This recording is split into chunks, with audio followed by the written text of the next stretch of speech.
Go, up on the couch. I'd say 90% of the men that come to me have a story that their childhood was good.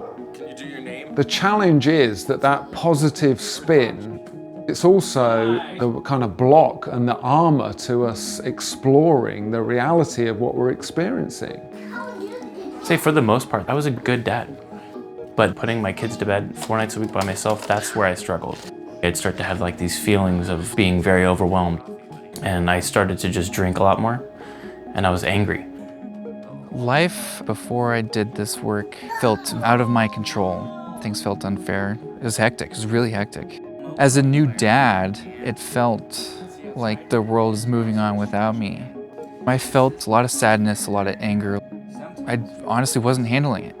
I was put on medication. I was just masking it and completely ignoring it. But I wasn't asking any questions. You know, you have a voice in your head that you're not worthy of the good things that happen in life. I felt like if I became the #1 person in sales at my company, everything would be solved. And then I realized that, wait, nothing's fixed. And I did not have a connection to my oldest son. Not being present at certain moments, it's not good. I think one of the biggest challenges is that a lot of people think this can be solved in the present, when the reality is that all of this stuff is anchored in the past. The realization of how seemingly small events in the past and the subconscious, unconscious memories can hold so much control over how we operate as functioning adults. I could not believe how much impact that had. My journey with this work started 15 years ago. Everything on the outside of my life looked quite good, but on the inside I was really, really struggling. The self-destructive behavior was having a toll on my health, which I guess I kind of just managed when I didn't have kids. And then when you bring children into the equation and you're looking at longevity and you're looking at the person you want to be for your children, that was the turning point. I was diagnosed with depression and I was prescribed medication and therapy. I knew what my challenges were, but I didn't see the route forward as being the prescribed route, the traditional route via this therapy and this medication. A lot of therapy, especially talk therapy, concentrates on going through the brain to try and solve a problem of the past. When the reality is that the story of the past is contained within the body. Most of us are men walking around in our brains, completely disconnected from the reality of what is going on in our body, when really all of this stuff is driving us every day. This all started when my then wife asked for a divorce. At the time, I had been doing some other coaching programs, but it was all surface level. The internal feelings were never changing. There was always still this anxiety, but I was putting on this front. If you want something different, you have to do something different. I tried all of these other things that I thought would work, and nothing was working for me.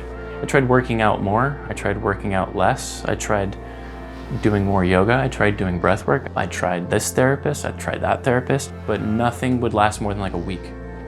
My process uses a combination of tools. It's Eastern, it's Western, it's traditional, it's modern. There's somatic body work, there's breath work, there's meditation, there's inner child work, IFS, cognitive work. It's this combination of methods that really make this process unique and ensure it works.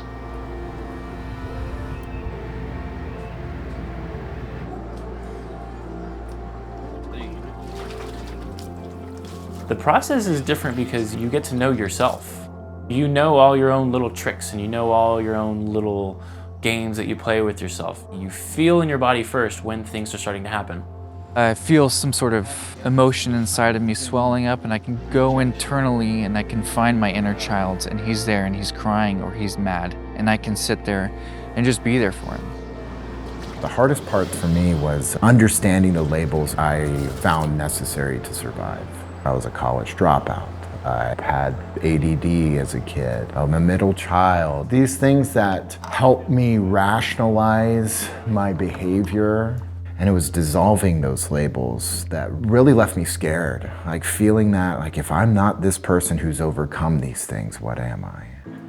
For me, the end goal of transformation, it's being able to be present in the moment and interacting with life proportionately. The second part of it is being authentic, to live this full expression of ourselves.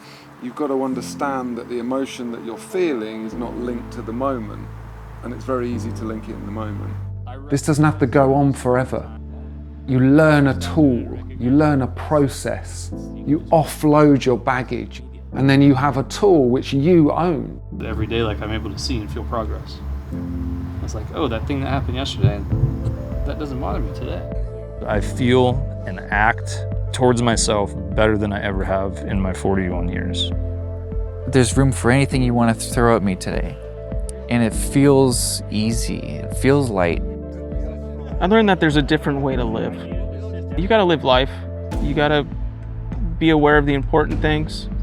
You gotta be present. It really changed up everything.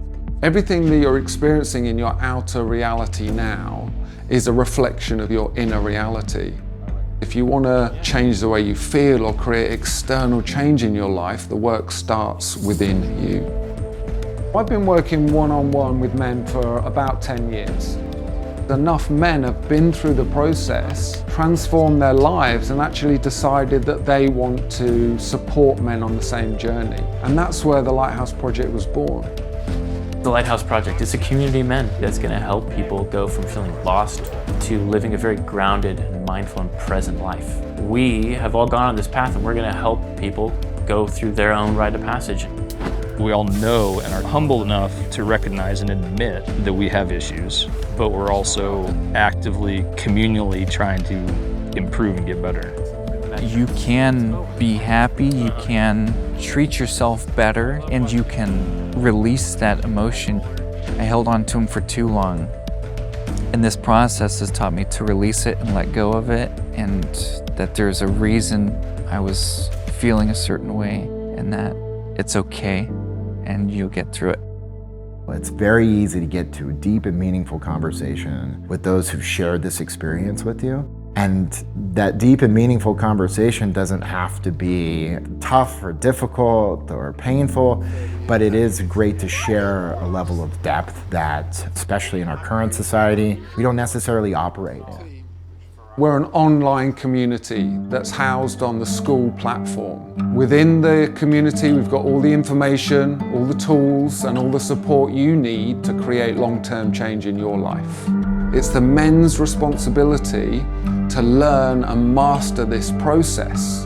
And within this mastery, that's where the transformation happens. And it's our job within this community to support and help men reach the end of their journey. We have weekly calls, we have guides, we have mentors, we have live events. Everyone that is a guide or a mentor or a coach within the platform has been there, has been through the process. They've probably been where you have been. So come and listen to their story. And if it resonates with you, then you can join the community. It's free to join, it's free to have a look around, it's free to connect. So come and have a look.